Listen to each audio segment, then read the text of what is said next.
मौन की सरगम आकाश में सूरज ढल रहा था और उसकी नारंगी किरणें धूल भरी सड़क पर बिखर रही थीं। गांव के प्रवेश द्वार पर पुराने पीपल के पेड़ के नीचे एक फीकी पड़ी हुई एसयूवी आकर रुकी।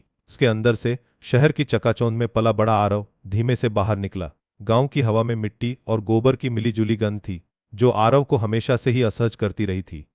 उसने अपनी नाक सिकोड़ी, जैसे किसी अनचाही याद को दूर धकेल रहा हो। मां की अचानक बिगड़ी तबीयत की खबर उसे शहर से यहां खींच लाई थी। पुश्तैनी हवेली की ओर बढ़ते हुए हर कदम पर उसे अपने बचपन की वो गलियां याद आ रही थीं, जहां कभी बेफिक्र होकर वो खेला करता था। आज वो गलियां उसे छोटी, तंग और बेजान लग रही थीं, मानो समय ने उन्हें भी धुंधला कर दिया हो। हवेली का मुख्य द्वार, जो कभी भव्यता का प्रतीक था, अब काई और धूल से ढका हुआ था। दरवाजे पर पड़ी पुरानी जंजीर की आवाज ने हवेली की खामोशी तोड़ दी। अंदर हल्की रोशनी में दादी बरामदे में बैठी माला जप रही थीं। दादी ने सिर उठाया, उनकी गहरी अनुभवी आंखों ने आरव को एक पल के लिए परखा। आ गया बेटा। उनकी आवाज में वर्षों का स्नेह और कुछ ऐसी चुप्पी थी जिसे आरव कभी नहीं समझ पाया था। आरव ने दादी के पैरों को छुआ, औपचारिकता पूरी करते हुए।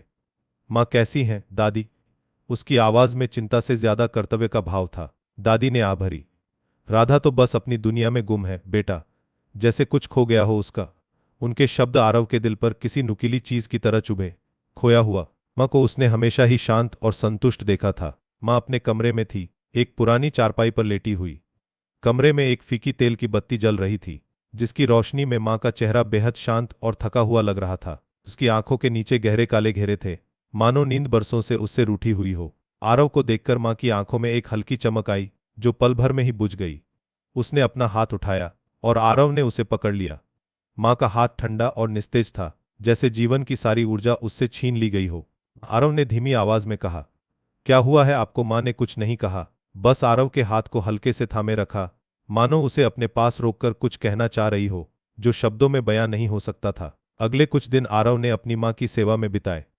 डॉक्टर ने कहा था कि उनकी शारीरिक बीमारी से ज्यादा मानसिक अवसाद है, एक अनकहा बोझ जो उन्हें अंदर ही अंदर खाए जा रहा था। एक रात आरव बरामदे में बैठा तारे देख रहा था।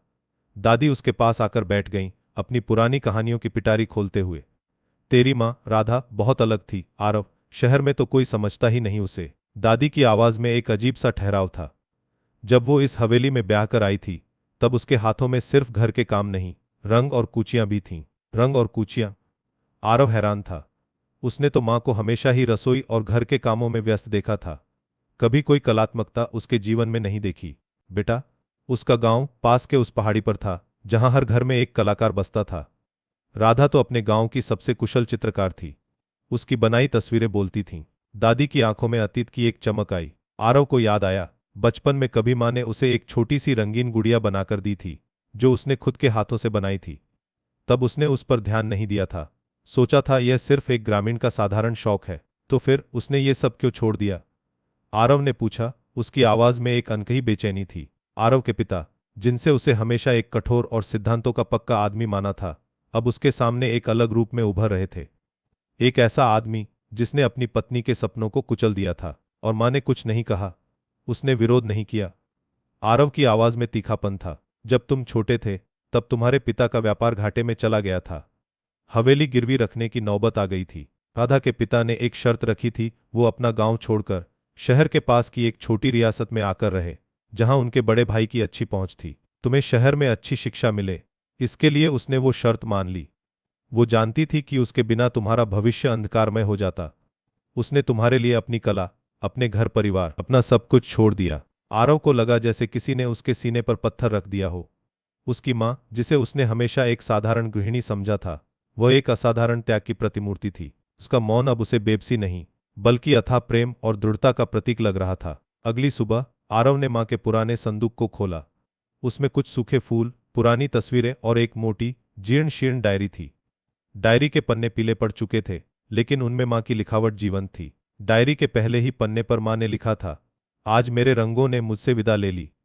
मेरी कूचियां सूखी पड़ी हैं, लेकिन मेरे हृदय में मेरे बेटे की तस्वीर सदा हरी रहेगी। आरव पढ़ता गया।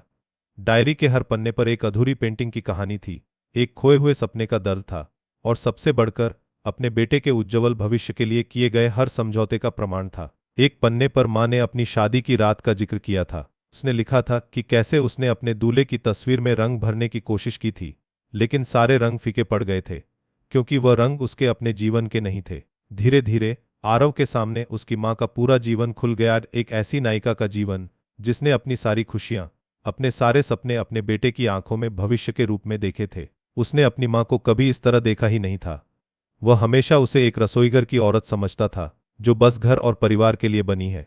उसे यह एहसास हुआ कि उसने अपनी माँ के असली स्वरूप को कभी जानने की कोशिश ही नहीं की। वह डायरी लेकर माँ के कमरे की ओर भागा। माँ अब भी उसी चारपाई पर लेटी थीं, उनकी आंखें आधी खुली थीं, जैसे किसी अनजाने इंतजार में। आरव माँ के पास घुटनों के बल बैठ गया। उसकी आवाज़ भर्रा गई थी, मैंने आपको कभी समझा ही नहीं। आपने मेरे लिए इतना कुछ किया, और मैं। वह बोल नहीं पाया। आंसू उसकी आंखों से बह निकले। माँ ने अपना दूसरा हाथ उठाया और आरव के सिर पर रखा, जैसे बचपन में रखती थीं।